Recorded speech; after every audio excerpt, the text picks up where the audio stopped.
करते हैं। शब बारात आने वाली है ना, किस दिन है? जुमेरात को शब बारात आएगी। कुछ लोग तो खैर वैसे डट जाते हैं, कहते हैं हम नहीं मानते, वो पक्के लगे हुए हैं, वो कहते हैं नहीं इबादत नहीं करनी चाहिए। मैंने कहा यार बस करो, छोड़ दो। अब अल्लाह की इबादत करने के लिए भी तुमसे सनद लेनी पड़ेगी कि मौलवी साहब इजाजत दे, नफल पढ़ ले, इजाजत लेनी पड़ेगी। और बंदे बड़े समझदार है, वो कोई सियासी बंदा दूसरी पार्टी का आ जाए तो उसे मुतमिन कर लेते हैं। कुछ मसला दूसरी जमात का मसला पूछने के अंदर मौलवी साहब पूछ के दसागा। ये मोटी सी बात है। शब रात को क्या होता है? इबादत। क्या होता है? बोल के बताए। यही होता है ना, तो इसके लिए सर्टिफिकेट की जरूरत है जी। वल्लज़ीना यबीतूना लिरब्बिहिम सुज्जदन व क़ियामा। अल्लाह फरमाते हैं मेरे बंदे सारी रात गुजार देते हैं या क़याम करते हुए या सजदा करते हुए। इसके लिए सर्टिफिकेट की जरूरत है। बड़ी जल्दी मसला पूछने आ जाते हैं लोग। हाँ, एक वो है जो मानते ही नहीं सिरे से, एक वो है जो बड़ा अजीब मानते हैं। वो कहते हैं शब रात है, छोटा गोश्त ही नहीं मिल रहा दुकान से। भाई शब रात गोश्त खाने का दिन है, हलवा खाने का दिन है शब बारात, मौज करने का दिहाड़ा आ गया शब बारात। शब रात आई, पहले किलो गोश्त आता तब 2 किलो ले लो। ये कौन सा तरीका है शब बारात मनाने का? और फिर शब बारात मनाई जाएगी। मेराज शरीफ से पटाखे चल रहे हैं रोज शाम को, चलते हैं ना? नहीं, मैं क्या मैंने गलती लगती, तुझे बोले नहीं ना, चलते हैं पटाखे। कौन बेचता है पटाखे? हिंदू, सिख, यहूदी। चलाता कौन है? किसने कहा चलाने का? इसमें कोई किसी फिरके का भी इख्तिलाफ नहीं होता। डरना चाहिए अल्लाह पाक से। अल्लाह जहन्नम की आग ठंडी करता है, हम जलाते हैं शब रात को। रब फरमाता है ठंडी होगी, हम जला रहे हैं। बच्चे पटाखों के पैसे पड़ोसी से लेके आते हैं कि हमसे लेते हैं? हम मना क्यों नहीं करते? जूते ना पॉलिश करने पे तो थप्पड़ लगते हैं, तो पटाखे वाले बच्चे को नहीं पूछा जा सकता? बाप की जिम्मेदारी है। और मुहद्दिसीन ने मसला लिखा है, अगर बच्चा नाबालिग कोई गलती करता है तो उसका बाप जिम्मेदार है, जवाब दे उसकी जगह पर। उनको समझाए। शब बारात आएगी, फिर तौबा होगी, हर मस्जिद से रोने की आवाज आएगी, जोर जोर से लोग रोएंगे, तड़पेंगे, इज्तिमात होंगे, बड़े बड़े इज्तिमात होंगे, तौबा करेंगे लोग, करेंगे ना इंशाअल्लाह ताला, आएंगे ना लोग मस्जिदों में। फिर सवेरे झूठ बंद हो जाएगा ना, अगली सुबह मिलावट खत्म, कम तोलना खत्म। ये कैसी तौबा है? वो दुकानदार जो शबरात वाले दिन गलत सूजी फरोख्त कर रहा है, मिलावट वाली चीनी बेच रहा है, ताकि दवाइयों में धोखा देते हैं लोग, दवाइयों में धोखा देते हैं। एक डॉक्टर खुद मुझे कहने लगे, वो मेरे दोस्त है, हल्का फुल्का कोर्स किया हुआ है, कहते हैं मेरे दोस्त है कई सारे लोग, तो एक ऐसा ही हमारे शोबे का आदमी था, तो अपने अब्बा जी को वो ड्रिप लगाने लगा, तो अब्बा जी कहने लगे पुत्र मिन्नू असली ला दे तेरी मेहरबानी, मिन्नू असली ला दे तेरी मेहरबानी, लोखा ना ला दे। ये हाल हो गया। दवा मुझे बताएं वो कौम इखलाकी तौर पे कितनी गिर चुकी है जो दवाइयों में जहर बेचती है, दवाइयों में। और मैं इंशाल्लाह किसी मौके पर तफसील से इस पर गुफ्तगू करूंगा, बड़ी तफसील से। मैंने बहुत सी मालूमात इकट्ठी की हैं कि कितना जुल्म करते हैं ये लोग, लिखने वाले भी, लाने वाले भी, बेचने वाले भी, कितने बड़े मुजरम है, सेहत के साथ खेलते हैं। सेहत 12 लाम दाम बरसरे, मतलब जिस आदमी ने धोखे का माल ला के रखा है शबरात वाले दिन के रात तौबा भी करनी है और सवेरे ये बेचना भी है, वो तौबा करने आया। जिसने धोखे का माल ला के रखा है कि सवेरे बेचना है और रात तौबा भी करनी है, वो तौबा कर रहा है कि मजाक कर रहा है? तौबा मेरी तौबा, अस्तगफिरुल्लाह, या अल्लाह माफ कर दे, ऊंची ऊंची आवाज में रो रहा है, और सवेरे सारे चक्कर वही है। ये कैसी तौबा है? तौबा क्या है? मेरे नबी पाक अलैहिस्सलाम के गुलामों ने तौबा की तकसीम की। हजरत हसन बसरी से किसी ने पूछी तौबा क्या है, तो आपने फरमाया तौबा ये है कि जब तू तौबा कर ले तो फिर उस जगह नजर ना आना जहां खड़े होने से रब रसूल नाराज होते। और फरमाया तौबा ये है कि जब तूने तौबा कर ली फिर वहां से गैर हाजिर ना होना जहां हाजिरी का तुझे अल्लाह रसूल हुक्म देते हैं। ये तेरी तौबा है। और अगर तू ऐसा नहीं करता फिर तूने तौबा नहीं की, फिर तूने मजाक किया। मेरे भाई, रहमत इलाही आवाज देती है कि तरफ रुजू करें, दौड़े और रहमत की उम्मीद रख के आएंगे। समझ ले कि अल्लाह पाक, मैं एक बात अक्सर करता हूं, नबूवत का दरवाजा बंद हुआ है। दाता गंज बख्श अली अजमेरी ने कहीं नहीं लिखा था कि मेरे बाद अली बिन उस्मान अजमेरी दूसरा नहीं आ सकता। हजरत मुजद्दद साहब कहीं नहीं लिख के गए कि दूसरा मुजद्दद अल-सानी पैदा नहीं होगा। हजरत बाउलक नक्शबंद बुखारी ने कहीं नहीं कहा कि मेरे जैसा वली नहीं हो सके। बुजुर्गों ने कभी नहीं कहा तू जदोजहद तो कर। इकबाल कहते हैं आज भी हो अगर इब्राहिम का ईमान पैदा, आग कर सकती है अंदाज़े गुलिस्तां पैदा। तू प्रोग्राम तो बना, आगे की तरफ तो सफर कर। मेरे नबी करीम सैयद आलम सल्लल्लाहु अलैहि वसल्लम ने फरमाया तेरे आ जाने से तेरा रब राजी हो जाता है। जब तू आता है तो तेरा अल्लाह राजी हो जाता है। ये जो हमारी मुश्किलात होती है ना, जिनमें अमल जो होते हैं, वो जो हमें जादू हो जाता है, तवीज कर देते हैं हमारे करीबी रिश्तेदार, वो तवीज नहीं होते, वो हमारे अमाल की सजा होती है, हमारे अमाल की सजा होती है। हम वो ढूंढते फिरते हैं कि बाबा मिल जाए फूक मारे सही कर दे, हालांकि वो हमारे अमाल की सजा है। हमें अपनी तरबियत करनी चाहिए। ہمیں, اور ویسے بھی دم درود طویز دھاگا میں اکثر کہا کرتا ہوں, میں کہتا ہوں میں نے کسی کتاب میں نہیں پڑھا کہ کوئی بندہ نبی پاک سے یمن سے دم کرانے آیا ہو کہ میں حضور سے دم کرانے جا رہا ہوں, مصر سے آیا ہو دم کرانے, شام سے دم کرانے آیا ہو. میرے نبی پاک کے پاس جو بھی آیا کرتا تھا نبی پاک کا دین سیکھنے آیا کرتا تھا. دم درود تو ایک ضمنی چیز ہے, ذلی چیز ہے, ہو گیا تو ٹھیک ہے, ورنہ اللہ پاک اگر بیماری میں راضی ہے تو نبی پاک نے خود بیماری کو سینے سے نہیں لگا کے رکھا, خود اللہ کے محبوب سید عالم صلی اللہ علیہ وسلم کا وصال بیماری کے ساتھ ہوا. تو بیماری تو مریدنی ہے میرے نبی پاک کی, وہ تو کنیز ہے حضور کے گھر کی. عام دام پر سے مطلب کھری توبہ, سچی توبہ. اور کس طرح کی توبہ؟ میرے نبی کریم علیہ الصلوۃ والسلام نے اپنی صحابہ سے پوچھا ایک بات تو بتاؤ, بخاری مسلم کی حدیث ہے, یا رسول اللہ پوچھیے. نبی پاک صلی اللہ علیہ وسلم نے فرمایا اگر کوئی آدمی صحرا میں سفر کر رہا ہو, بہت بڑا صحرا ہو, اونٹ پر اس کا سفر ہو, اور اس نے اونٹ پر کھانے پینے کا سامان باندھا ہو, پیسے بھی رکھے ہو, پانی بھی رکھا ہو, تھک گیا سفر کرتا کرتا, درخت کی ایک ٹہنی کے ساتھ اونٹ کی نکیل باندھی اور درخت کے نیچے لیٹ گیا آرام کرنے کے لیے. اللہ کے حبیب فرماتے ہیں اچانک اس کی آنکھ لگ گئی. جب جاگا تو اس نے دیکھا کہ اونٹ تو غائب ہو گیا ہے, اب نہ کھانا ہے, نہ پانی ہے, نہ پیسے ہے, اور صحرا بڑا لمبا ہے, پیدل سفر بھی نہیں کر سکتا. تھوڑا سا ڈھونڈا, پھر موت کا انتظار کرنے لگا, سوچنے لگا موت آئے گی, اب مر جاؤں گا.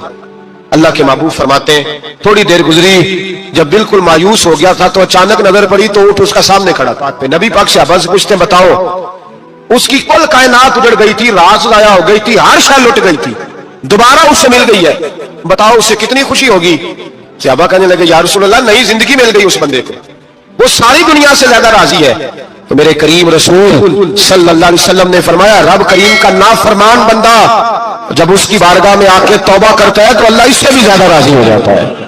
نافرمان جب آ کے کہتا ہے یا اللہ معاف کر دے آئندہ نہیں کرتا, میں اللہ تو راضی ہو جاتا ہے. اور حبیب پاک علیہ السلام فرماتے ہیں وہ اتنا کریم ہے, جب بندہ اپنے رب سے صلح کر لیتا ہے, توبہ کر لیتا ہے, تو اللہ زمین کو کہتا ہے تو بھول جا میرے بندے نے گناہ کیا ہی نہیں.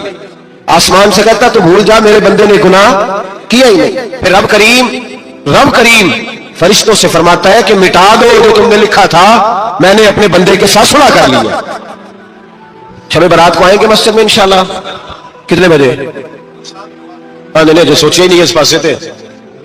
عصر کے وقت مسجد آئیں شب رات. کتنے بجے جی؟ عصر کے وقت آئیں, غسل کریں, مسجد آئیں, عصر کے بعد درود شریف پڑھیں اور مغرب سے لے کر فجر تک عبادت کریں. مغرب میں شام شروع ہو جاتی ہے, ایک رات جاگ کے دیکھیں, جاگنا پڑتا ہے.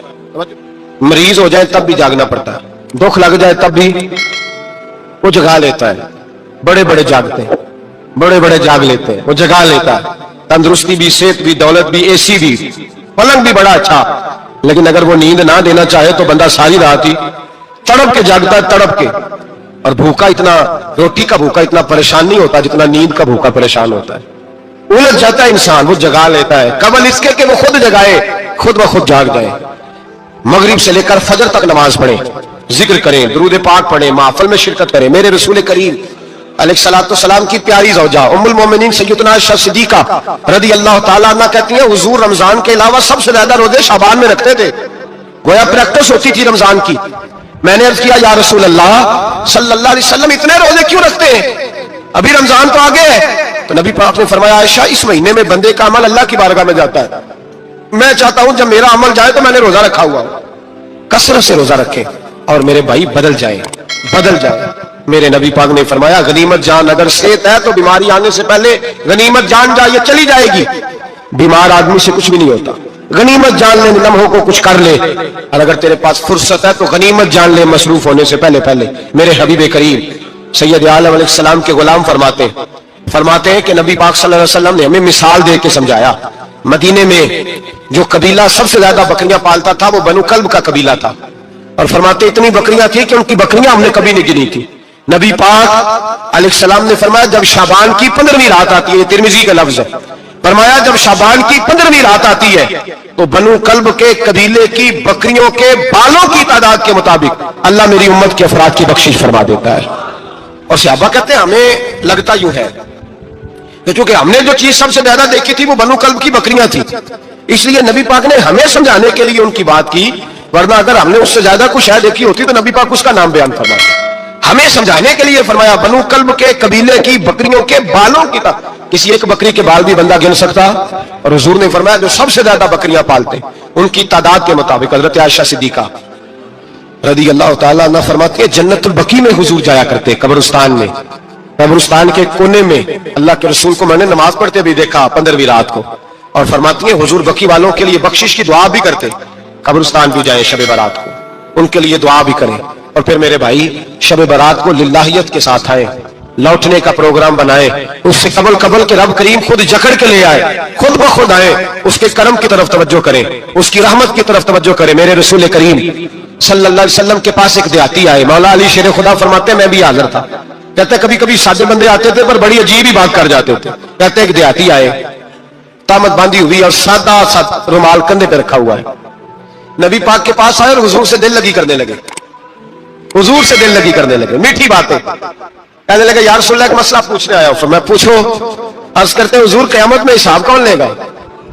क़यामत में अब किसको नहीं पता कौन हिसाब लेगा, दिल लगी की बात है ना, कौन लेगा?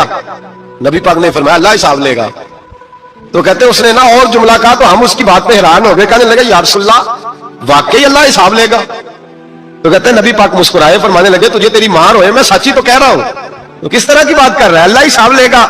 हजरत अली फरमाते उसने रुमाल उठाया कंधे पे रखा, कहने लगे या रसूल अल्लाह अगर रब हिसाब लेगा तो फिर उसने माफ ही कर देना है। ये कह के वो चला गया, ये लफ्ज कह के वो चला गया। हजरत मौला अली कहते मैंने हुजूर का चेहरा देखा तो गुलाब से भी ज्यादा खिला हुआ था, मैंने नबी पाक का चेहरा देखा तो चांद से भी ज्यादा रोशन था। मैंने कहा हुजूर ये क्या कह गया है? नबी पाक ने फरमाया बंदा बड़ा सादा था, बात बड़ी प्यारी कर गया है, बड़ी प्यारी कर गया है। हुजूर ने फरमाया अली रब करीम है, और करीम जब गालिब होता है तो करम नहीं फरमाया करता है, वो करम नहीं करता है, वो माफ ही करता है, वो माफ ही करता है। अल्लाह माफ करता है, पर मैंने कहा को माफी लेने आए ही ना तो माफी लेने। एक और बात भी आखिर में समझानी है आपको, वो भी समझ ले। हम जब किसी रिश्तेदार को राजी करने जाते हैं ना, नाराज हो, तो हमें पता चल जाता है कि ये वक्त टपाने आया या राजी हो गया। दो किस्म के लोग होते हैं, कहते हैं चलो बरादरी आ गई मैं चलता हूं, पर किस तरह? टाइम पे टाइम आऊंगा, 200 देके घर आ जाऊंगा। और जो राजी हो जाते हैं ना वो 2 दिन पहले आते हैं, देगों का भी ख्याल करते हैं, मुलाकात करते हैं, वो कपड़े भी नहीं बदलते। फर्क होता है राजी होने में। बात की समझ आ रही है आप?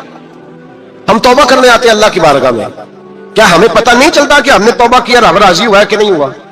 हमारा ईमानी रिश्ता तो है ना अपने रब से, रूह का ताल्लुक तो है ना, तो हमें अंदाजा होता है कि अल्लाह राजी हो गया कि नहीं। अंदाजा तो होना चाहिए ना हमें। ये बात कहने की नहीं, ये बात महसूस करने की है, इसको महसूस करें। हम जब अल्लाह की बारगाह में आए तो फिर हमें अंदाजा होना चाहिए कि मैंने मना लिया है कि नहीं मना सका, मैं उसको राजी करके उठ रहा हूं कि नहीं उठ रहा। अगर बगैर राजी किए उठे हो तो फिर फॉर्मेलिटी करने आए थे, फिर राजी करने नहीं आए थे। हजरत फुज़ैल इब्न अय्याज़ रहमतुल्लाह ताला ने फरमाते एक दिन मैंने सर सजदे में रखा और मैंने कहा खुदा बंदा आज मुझे पता चलेगा कि तू मुझसे राजी है कि नाराज है, तो फिर भी मैं फिर ही उठूंगा। आप फरमाते हैं मुझे चारों कोनों से आवाज आने लगी कि तेरा रब राजी हो गया, और फरमाते जिस जगह मैं सजदा कर रहा था वो जमीन भी बोलने लगे कि बस कर दे, अर्श का मालिक तुझसे राजी हो गया है। लेकिन शर्त यह है, हजरत हबीब अजमी रहमतुल्लाह अलैह फरमाते हैं मैं सूद का कारोबार करता था तौबा करने से पहले। कई दफा मैंने तौबा की थी, लेकिन मेरी उस तौबा के अंदर सदाकत नहीं होती थी। मेरा दिल भी गवाही देता था कि ये ना बहुत सारे बंदे कहते हैं आइंदा नहीं करता, वक्त टपाते हैं, जिस तरह बंदों को धोखा देते हैं इस तरह माज़ अल्लाह तौबा भी इसी तरह की करते हैं, लेकिन बाद में दोबारा उसी डगर पे चल निकलते हैं जिस पे पहले होते हैं। आप फरमाते हैं मैं कई दफा तौबा करता था तो तोड़ देता था। आज मैंने तौबा की, किस तरह की? सूद का मैं धंधा करता था तो मैं सूद के पैसे लाया, गोश्त पकने को दिया बीवी को, सूद के पैसों का। मेरी बीवी ने हंडिया चढ़ाई, थोड़ी देर गुजरी तो वो सारा गोश्त खून बन गया। मेरी बीवी उठा के लाई, कहने लगी ले जाइए जो तू गरीबों का खून निचोड़ के लाया था ना, ये खून बन गया, खुद भी पी और औलाद को भी पिलाओ। कहते मैंने सच्ची तौबा का फैसला किया। आज पहले मैं सच्ची तौबा का इरादा नहीं कर, आज सच्ची तौबा का फैसला किया और मैं निकला हजरत हसन बसरी के पास गया, उनकी बैत हुआ, तौबा की, उन्होंने मुझे अमाल बताए, खरी तौबा की। कहते जब तौबा के लिए घर से निकला तो छोटे छोटे बच्चे खेल रहे थे। एक बच्चा कहने लगा पीछे हट जाओ, बहुत बड़ा सूदिया है, इसका साया भी पड़ गया तो हमारे अंदर नहुसत आ जाएगी, पीछे हट जाओ, सूद का धंधा करता है। कहते मुझे और चोट लगी कि या अल्लाह तेरी छोटी छोटी मखलूक भी ये समझती है। कहते मैं तौबा करने गया तो खरी तौबा करके आया, हज़रत हसन बसरी के पास रो के तौबा की। मैं वहां से वापस आया तो बच्चे अभी खेल रहे थे। कहते वो बच्चा जो पहले बोला था कि पीछे हट जाओ बड़ा सूद वाला है, नहुसत पड़ जाएगी, वो बच्चा फिर आवाज देके कहने लगा दोस्तों पीछे हट जाओ, रब करीम का वली आ रहा है, اللہ کا بندہ آ رہا ہے، کہیں ایسا نہ ہو ہمارے پیروں سے گرد اڑے اور اس ولی کے اوپر پڑے اور اس کی توہین ہو جائے، اللہ ہم سے ناراض نہ ہو جائے ولی کی توہین کر کے، پیچھے ہٹ جاؤ۔ آپ فرماتے ہیں میں نے تڑپ کے آسمان کی طرف دیکھا اور میں نے کہا یا اللہ مجھے سمجھ آ گیا